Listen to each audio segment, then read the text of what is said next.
So in this Pages tutorial video, I am going to be showing you guys how to add drop shadow to an image here in the Pages application. So the first thing you have to do is open up a Pages document. Once that is done, go ahead and add a photo of your choice into your design or into your document here. Once that is done, you can go ahead and press the image right here to open up this menu on the right hand side of your screen. And if you want to go ahead and add a drop shadow in particular here, go to where it says shadow right here, where it says no shadow, press on the drop down right here, then press on drop shadow just like that. Now, if you want to go ahead and change sort of the drop shadow here, you can change it to whatever you want. You can maybe change it to this if you want, or you can change it to this. Whatever the case may be, play around with it, do whatever you have to do.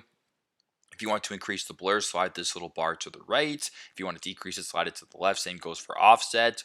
To the right, you make it more. To the left, you make it less. And opacity, if you want to make it a little bit darker, a little bit less transparent, move it to the right. If you want to make it more transparent or sort of less, dark, move it to the left right here. And if you want to change the angle of the drop shadow, play with this little circle right here to change the angle. And also, too, last but not least, if you want to change the blur color, or I guess the background color right here, the drop shadow color, I can change it to blue, you can change it to brown, you can change it to cyan, you can go ahead and play with the pencil crayons, this stuff, whatever the case may be. You can also use the color wheel as well. It is completely up to you. So if, for example, if I wanted to make this light blue and I wanted to make this a little bit more bright right here, the drop shadow is added, and if you were to go ahead and move this picture around, it stays on. You can make it larger or smaller, and the impact will stay the exact same. So super simple, super straightforward, but this is how to add drop shadow to an image here on a Pages document.